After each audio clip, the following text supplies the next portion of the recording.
Question number 1, 95% vote हासिल कर बशर अल असद किस देश के चौथी बार राष्ट्रपति बन गए हैं? Syria, Iraq, Iran, Afghanistan.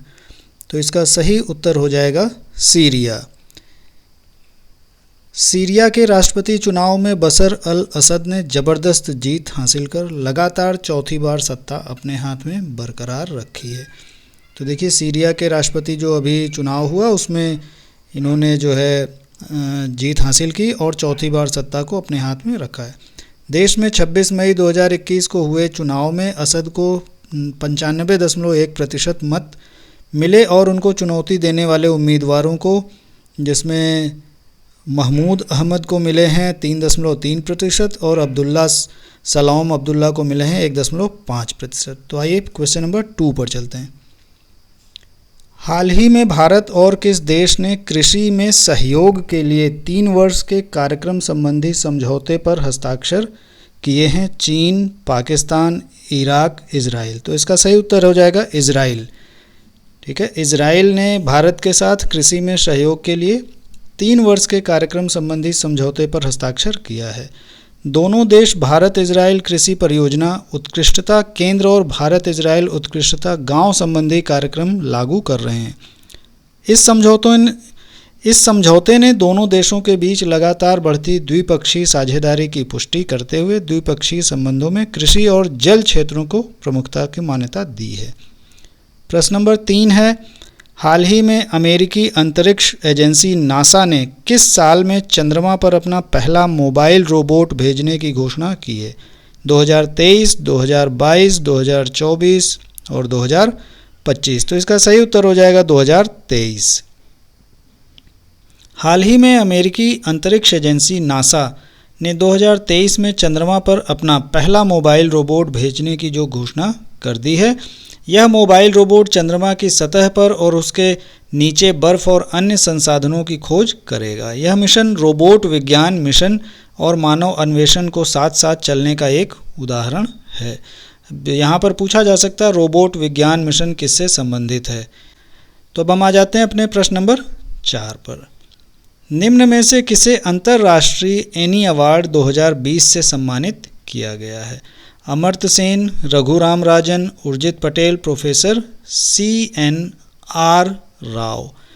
तो इसका सही उत्तर हो जाएगा प्रोफेसर CNR राव। देखिए, भारत रत्न प्रोफेसर CNR राव को अक्षय ऊर्जा स्रोतों और अक्षय भंडारण के क्षेत्र में अनुसंधान हेतु अंतर्राष्ट्रीय एनी अवार्ड 2020 से सम्मानित किया गया है। इसे ऊर्जा अनुसंधान के क्षेत्र में नोबेल प्राइज़ के बराबर माना जाता है।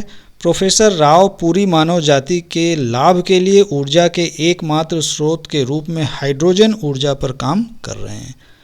प्रश्न नंबर 5, हाल ही में किस भारतीय अर्थशास्त्री को सामाजिक विज्ञान के क्षेत्र में स्पेन के सर्वोच्च पुरस्कार प्रिंसेस ऑफ एस्टूरियस अवार्ड से नवाजा गया है? अमर्त्य सेन, रघुराम राजन, उर्जित पटेल, विरल आचार्य। तो इसका सही उत्तर हो जाएगा अमर्त्य सेन। ठीक है, तो आइए अमर्त्य सेन के बारे में भी जानकारी कर लेते हैं। ये देखिए, भारतीय अर्थशास्त्री एवं नोबेल पुरस्कार विजेता अमर्त्य सेन को 26 मई 2021 को सामाजिक विज्ञान के क्षेत्र में स्पेन के सर्वोच्च पुरस्कार प्रिंसेस ऑफ एस्टूरियस अवार्ड से नवाजा गया है।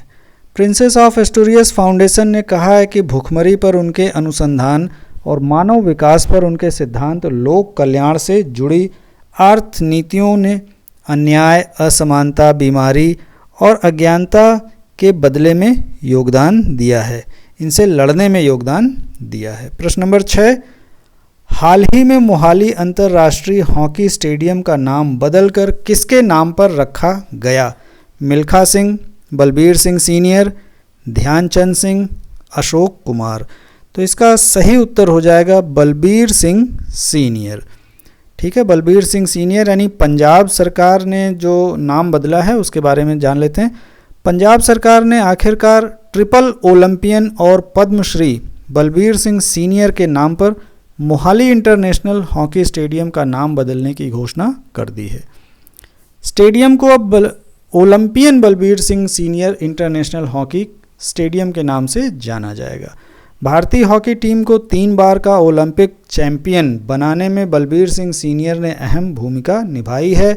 उनका ओलंपिक फाइनल रिकॉर्ड आज तक कोई नहीं तोड़ पाया है।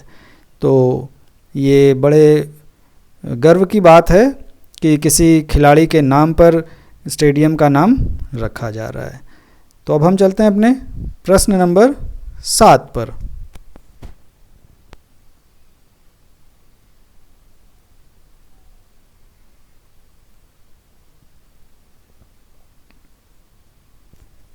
निम्न में से किस आईआईटी संस्थान के शोधकर्ताओं ने घरों और इमारतों में स्वचालित जलवायु नियंत्रण के लिए स्मार्ट विंडो मटेरियल विकसित किया है? IIT Delhi, IIT Kharagpur, IIT Roorkee, IIT Guwahati. तो आईआईटी गुवाहाटी इसका सही उत्तर हो जाएगा। आइए इसके बारे में जान लेते हैं। आईआईटी गुवाहाटी के शोधकर्ताओं ने घरों और इमारतों में स्वचालित जलवायु नियंत्रण के लिए स्मार्ट विंडो मटेरियल विकसित किया है। अब देखिए, विंडो घरों में होना ज़रूरी है, लेकिन इसमें भी खोज चल रही है, इसमें भी रोज़ रोज़ आविष्कार टाइप से कुछ हो रहा है। अब इस प्रकार का स्मार्ट विंडो मटेरियल इमारतों के लिए कुशल स्वचालित जलवायु नियंत्रण प्रणाली विकसित करने में काफ़ी मददगार होगा। हाल के वर्षों में इमारतों में बेहतर रोशनी और ऊष्मा प्रबंधन के लिए सतत आर्किटेक्चर डिजाइनों पर ध्यान दिया गया है और इस प्रकार के स्मार्ट विंडो प्रणाली इस दिशा में पहला कदम है। तो प्रश्न नंबर 8, केंद्रीय जांच ब्यूरो सीबीआई के नए डायरेक्टर के रूप में निम्न में से किसे नियुक्त किया गया है? राहुल सचदेवा, सुबोध जायसवाल, मोहन अग्रवाल, अनिल कुमार सिंह। तो इसका सही उत्तर हो जाएगा सुबोध जायसवाल। आइए सुबोध जायसवाल के बारे में थोड़ी जानकारी कर लेते हैं। आईपीएस अधिकारी सुबोध जायसवाल को सीबीआई का नया डायरेक्टर बनाया गया है। उनका कार्यकाल 2 साल का है। केंद्र सरकार ने मंगलवार को जायसवाल की नियुक्ति की जानकारी दी है। अब सुबोध जायसवाल जी 1985 बैच के भारतीय पुलिस सेवा में अधिकारी रहे और वह पूर्व में महाराष्ट्र के पुलिस महानिदेशक पद पर भी कार्यरत रहे हैं। सीबीआई में डायरेक्टर बनने से पहले वह केंद्रीय औद्योगिक सुरक्षा बल CISF के महानिदेशक थे। तो कभी कभी ये भी पूछ लिया जाता है कि इससे पहले वो किस पद पर कार्यरत थे या फिर किन किन पदों पर उन्होंने कार्यभार संभाला है। तो अब चलते हैं प्रश्न नंबर 9 पर। केंद्रीय मंत्रिमंडल ने किस देश के अड्डू शहर में भारत के एक नए वाणिज्य दूतावास को खोलने की मंजूरी दे दी है? श्रीलंका, भूटान, बांग्लादेश, मालदीव। तो इसका सही उत्तर हो जाएगा मालदीव। अब मालदीव के बारे में जान लेते हैं। यहाँ पर देखिए, इस प्रधानमंत्री नरेंद्र मोदी की अध्यक्षता में केंद्रीय मंत्रिमंडल ने 2021 में मालदीव के अड्डू शहर में भारत के एक नए वाणिज्य दूतावास को खोलने की मंजूरी दे दी है। इसमें कहा गया है कि भारत की पड़ोस पहले, तो ये किससे संबंधित है? पड़ोस पहले नीति से। भारत की पड़ोस पहले की नीति में इस देश का महत्वपूर्ण स्थान है। भारत और मालदीव के बीच जातीय, भाषाई, सांस्कृतिक, धार्मिक और वाणिज्यिक संबंध है। भारत की पड़ोसी को तहरीर देने की और इस क्षेत्र में सबके लिए सुरक्षा तथा विकास की नीति में मालदीव महत्वपूर्ण है। प्रश्न नंबर 10 पर आ जाते हैं। किस देश के प्रख्यात वैज्ञानिक युआन लोंगपिंग का 91 वर्ष की आयु में निधन हो गया? अब जैसा कि नाम से आपको स्पष्ट हो गया होगा, इसका उत्तर होगा चीन। बाकी तो जान ही रहे हैं आप, क्योंकि युआन, वुआन ये सब चाइना के नाम होते हैं। तो आइए देख लेते हैं इसके बारे में। चीन के प्रख्यात वैज्ञानिक युआन लोंगपिंग का 91 वर्ष की आयु में निधन हो गया। उन्हें चीन में धान की संकर प्रजाति विकसित करने के लिए जाना जाता है, जिसकी वजह से देश में खाद्यान्न उत्पादन में वृद्धि हुई।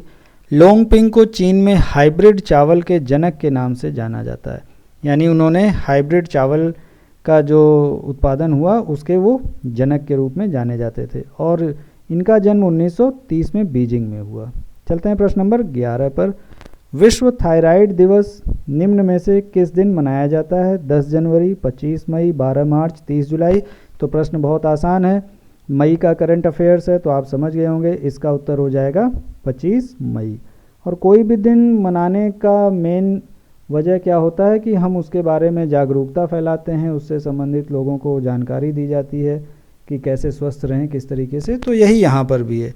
विश्व थायराइड दिवस हर साल 25 मई को विश्व स्तर पर मनाया जाता है। इसका मुख्य उद्देश्य थायराइड के महत्व और थायराइड रोगों की रोकथाम के बारे में लोगों को उपचार के बारे में जागरूक करना।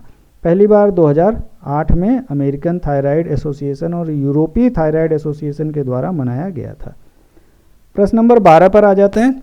यूनाइटेड किंगडम ने हाल ही में किस देश के साथ मुक्त व्यापार वार्ता शुरू करने की प्रक्रिया शुरू की है? भारत, नेपाल, पाकिस्तान, बांग्लादेश। तो इसका सही उत्तर हो जाएगा भारत। यूनाइटेड किंगडम ने भारत के साथ मुक्त व्यापार वार्ता शुरू करने की प्रक्रिया शुरू की है। इसके बाद संभावित मुक्त व्यापार सौदे पर अपने विचार विमर्श करने के लिए व्यापार प्रतिनिधियों के साथ 14 सप्ताह की परामर्श प्रक्रिया भी शुरू की गई है। यह देश भर में रोजगार पैदा करने के अलावा विज्ञान और सेवाओं में व्यापार को भी बढ़ावा दिया जाएगा। दिल्ली विश्वविद्यालय के शोधकर्ताओं द्वारा किए गए 5 वर्षीय व्यापक अध्ययन के बाद दिल्ली में मौजूद सांपों की कुल जो सूची है उसमें प्रजातियों को शामिल किया गया है 10, 4, 8, 5, यानी कितनी प्रजातियों को और शामिल किया गया है? तो इसका जो सही उत्तर होगा वो हो जाएगा 8। यानी खोजों में जो शोधकर्ता लगे हुए थे 5 वर्ष की जो व्यापक अध्ययन के बाद जो उन्होंने खोज की है उसमें 8 प्रकार के और सांपों की प्रजातियों को शामिल किया गया है। दिल्ली में पाए जाने वाले सांपों की सूची में 8 और प्रजातियों को जोड़ा गया है। इसके साथ ही राजधानी में सांपों की प्रजातियों की कुल संख्या बढ़कर 23 हो गई है। बहुत प्रकार के सांप हैं भाई दिल्ली में। दिल्ली विश्वविद्यालय के शोधकर्ताओं ने 5 साल तक किए गए विस्तृत अध्ययन के बाद नई प्रजातियों को इसमें जोड़ा है। अध्ययन में 23 प्रजातियों और 9 समूहों में 329 सांपों को शामिल किया गया। सांपों की नई प्रजाति में ब्रांच बैक ट्रीट सांप, ट्रिकेंट सांप, कैट सांप, वोल्फ सांप, कुकरी, स्ट्रिक्ड कुकरी, सैंड बोआ और सांस स्केल्ड वाइपर शामिल हैं। तो बहुत खतरनाक है ये। आइए अब चलते हैं प्रश्न नंबर 14 पर। राष्ट्रीय लोक दल आरएलडी की राष्ट्रीय कार्यकारिणी बैठक में सर्वसम्मति से निम्न में से किसे पार्टी का नया अध्यक्ष चुना गया है? सुनील सिंह, सत्यपाल सिंह, जयंत चौधरी, मोहन चौधरी। तो ये बहुत ही हाल ही की खबर है, जो अजीत जी का निधन हुआ था उससे जुड़ा हुआ है। तो इसका उत्तर हो जाएगा जयंत चौधरी। देखिए, जयंत चौधरी राष्ट्रीय लोकदल के नए राष्ट्रीय अध्यक्ष नियुक्त किए गए हैं। जयंत चौधरी के पिता अजित चौधरी के निधन के बाद जयंत को इस पद के लिए चुना गया है। अजित चौधरी का कोरोना वायरस से संक्रमण के चलते 6 मई को उनका देहांत हो गया था। वो 1999 में राष्ट्रीय लोकदल का गठन उन्होंने किया था और वो पार्टी के राष्ट्रीय अध्यक्ष थे। तो अब हम आज के आखिरी प्रश्न नंबर 15 पर पहुंच चुके हैं। भारतीय बैडमिंटन संघ BAI के किस अध्यक्ष को 4 साल के लिए बैडमिंटन विश्व महासंघ परिषद में चुना गया है? हिमंत बिस्वा शर्मा को, मोहन सचदेवा, प्रकाश पादुकोण, पुलेला गोपीचंद। तो बहुत ही प्रमुख समाचार है, बहुत प्रमुख क्वेश्चन है ये। और ये क्वेश्चन DSSB में जो परीक्षा होने वाली है उसमें पूछे जा सकते हैं। तो इसका सही उत्तर हिमंत बिस्वा शर्मा, जो अभी मुख्यमंत्री पद पर भी उन्होंने असम के मुख्यमंत्री पद का कार्यभार भी संभाला है। तो आइए देखते हैं। भारतीय बैडमिंटन संघ के अध्यक्ष हिमंत बिस्वा शर्मा को हाल ही में 2025 तक 4 साल के लिए बैडमिंटन विश्व महासंघ परिषद में चुना गया है। बैडमिंटन एशिया के भी उपाध्यक्ष शर्मा को 236 मत मिले और वर्चुअल वार्षिक आम बैठक और खेल की वैश्विक संचालन संस्था के चुनाव के दौरान परिषद में 20 स्थानों के लिए 31 सदस्य मैदान में थे। वह बैडमिंटन एशिया के उपाध्यक्ष और असम के मुख्यमंत्री भी हैं।